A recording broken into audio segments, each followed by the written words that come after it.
Boa tarde, professor Gide. É uma grande satisfação para nós, da Academia Brasileira de Direito Processual Civil, recebê-lo aqui em Porto Alegre. E gostaríamos de falar um pouco sobre a sua recente obra, lançada sobre processo civil coletivo. De imediato, gostaríamos de perguntar, relativamente a ela, quais seriam os motivos que justificariam a elaboração de um Código de Processo Civil Coletivo?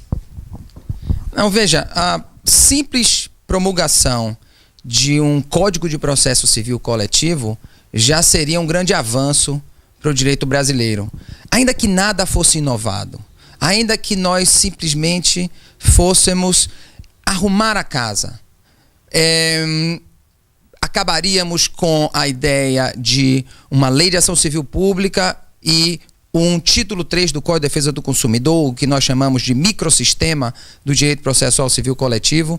Acabaríamos com esse diálogo das fontes que nos foi imposto por questões históricas, com a promulgação de leis de 85 e 1990, a Lei da Ação Civil Pública e o Código de Defesa do Consumidor, e teríamos um único corpo. Um corpo jurídico que seria um código de processo civil coletivo, ou chamaríamos de a nova lei da ação civil pública, pouco importa o nome dessa lei. E veja a contribuição que essa nova lei poderia criar. Primeiro, acabaríamos com essa excrescência que é um sistema onde há, segundo alguns, uma ação civil pública e uma ação coletiva. Há os que dizem que numa ação do direito do consumidor seria uma ação coletiva.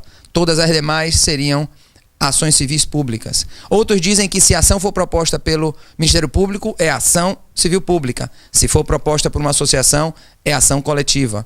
Outros ainda dizem que a ação civil pública é aquela proposta em tutela de direitos difusos e coletivos, e a ação coletiva seria aquela proposta em tutela dos direitos individuais homogêneos. Então, um único corpo, se nós tivéssemos de pensar em um único corpo, teríamos um único nome e acabaria essa dualidade, que cada autor dá um significado.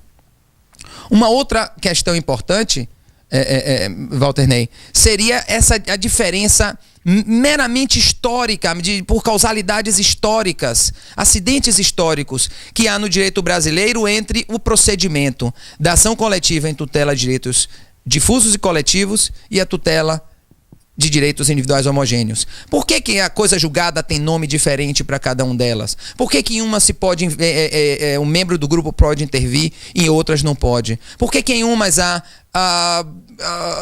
coisa julgada segundo eventum probationis, por insuficiência de provas, e outras não têm? Então, somente o fato de que nós arrumaríamos a casa, limparíamos a sujeira, colocaríamos a poeirinha debaixo do tapete e faríamos um sistema coerente, só isso já seria suficiente.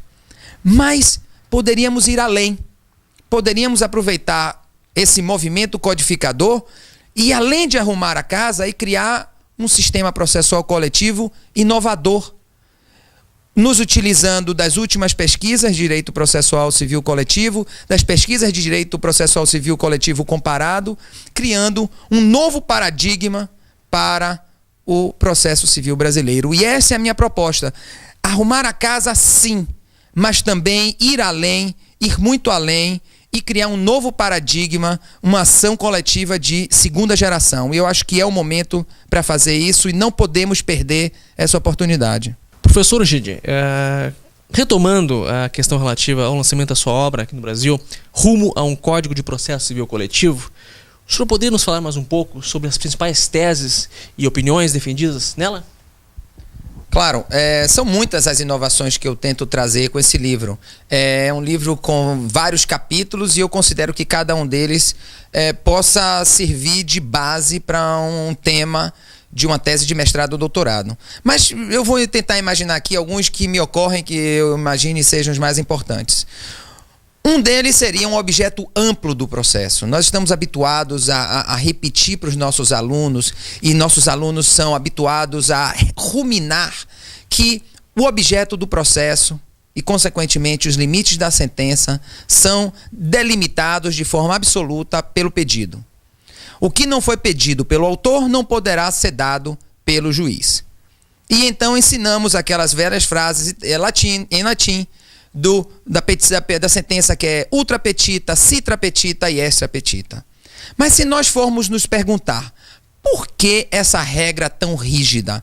Por que que o autor somente pode aditar a inicial antes da citação do réu? E nem com consentimento do réu ele poderá aditar depois do despacho saneador. Por quê? Eu acho que poucas pessoas poderiam dar, ou acho que ninguém poderia dar, uma resposta satisfatória. Porque não é uma resposta para isso. Isso é uma norma pré-histórica nos países mais desenvolvidos. Hoje eles não fazem mais assim. Não há essa rigidez quase matemática entre o pedido e a sentença. Mas ainda que eu não convença você, Walter Ney, sobre a importância de um objeto de um processo um pouco mais flexível, como acontece na Alemanha e em outros países. Ainda que eu não consiga convencê-lo de que o objeto do processo no processo individual deveria ser mais amplo do que aquele meramente pedido naquela partezinha chamada petitum, na petição inicial. Ainda assim, eu espero poder convencer que nas ações coletivas o objeto do processo não deveria ser limitado pelo pedido da associação representante ou do Ministério Público. O objeto do processo deveria ser mais amplo. Talvez o mais amplo possível, a ser delimitado depois que outras associações intervenham numa fase inicial e possam ampliar o objeto do processo, criar um objeto do processo de uma forma dialogada, inclusive com o réu. Então eu acho que essa é uma primeira inovação.